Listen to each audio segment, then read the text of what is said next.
Et donc ce qui est important, c'est d'accueillir toutes les émotions, d'accueillir le paradoxe qui permet d'accueillir l'émotion, d'accueillir l'inconnu, de vivre avec l'inconnu, de nous habituer à l'inconnu, sortir de nos habitudes.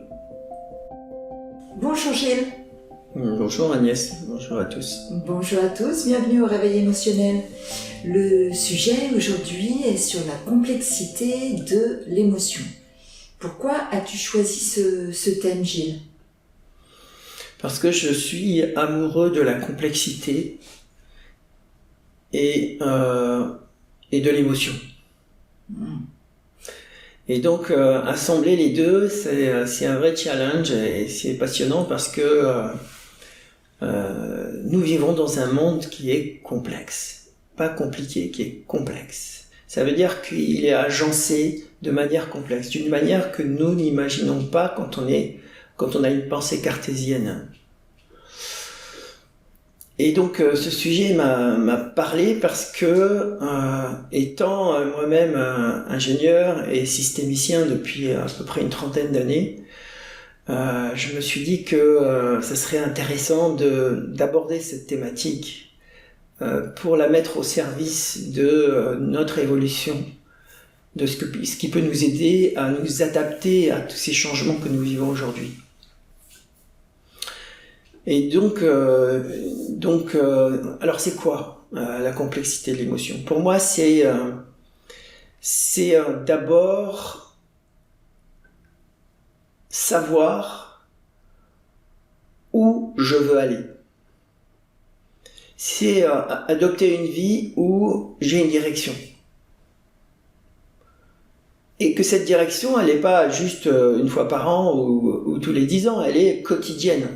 Que tous les jours, je sais où je veux aller. Je sais où mon désir me porte. Et c'est pas seulement une démarche intellectuelle, c'est une démarche émotionnelle. Qu'est-ce qui me fait vibrer ? Je l'ai déjà utilisé ce terme, mais c'est un terme très important.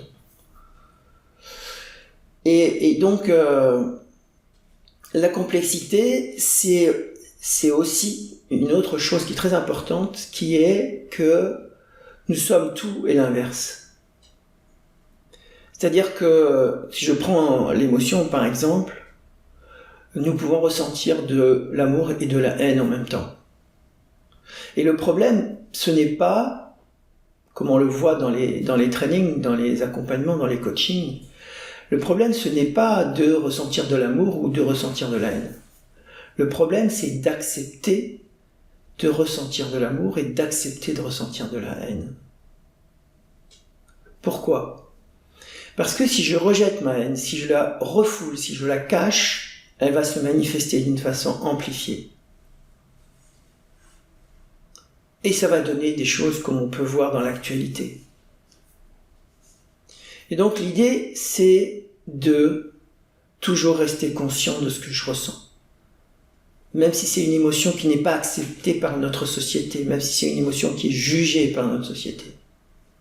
C'est éviter de tomber dans le piège de la simplicité et aborder la complexité aussi dans nos émotions.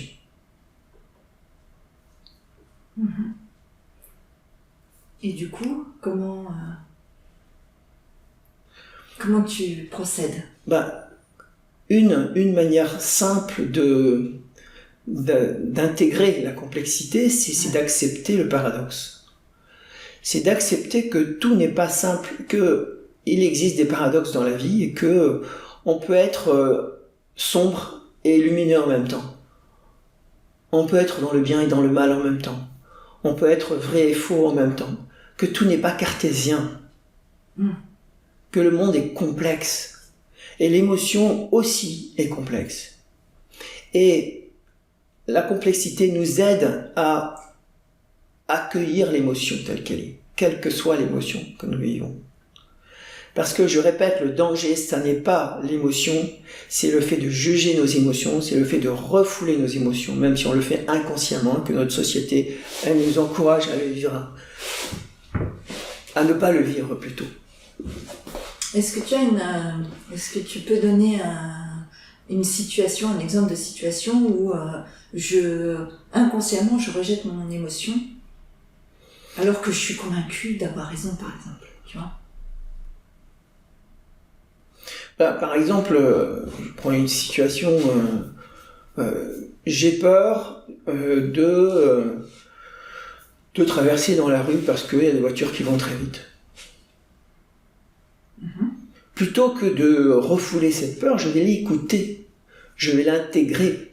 Et c'est en conscience que je vais pouvoir évaluer si je peux effectivement traverser la rue ou pas. Si le danger est trop fort, à ce moment-là, j'ai écouté ma peur et je me suis dit qu'il valait mieux que je fasse le tour et que je passe par le pont, par exemple.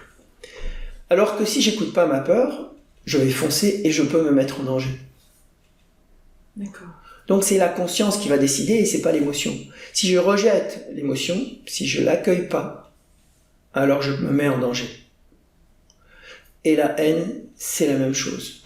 Si je rejette ma haine, et si je la remets sur les autres, je vais en faire un transfert, je vais transférer ma haine sur les autres et je vais la voir à l'extérieur.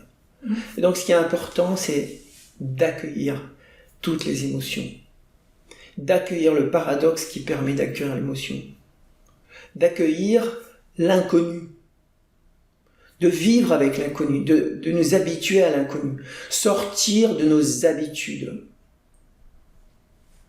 sortir de nos préjugés. C'est ça qui nous permet de vivre dans notre complexité. Est-ce que ça veut dire que c'est une invitation en fait à s'interroger en permanence par rapport à ce qu'on traverse, à ce qu'on vit? C'est une invitation à sortir de notre personnalité pour intégrer ce que nous sommes, pour intégrer l'être que nous sommes. Voilà. Ok, et donc s'il y avait une chose à retenir, ce serait quoi? S'il y avait une chose à retenir, c'est de ne pas rejeter l'altérité, de ne pas rejeter ce que nous n'aimons pas, mais au contraire, de nous questionner sur qu'est-ce qui fait que nous n'aimons pas cette chose-là.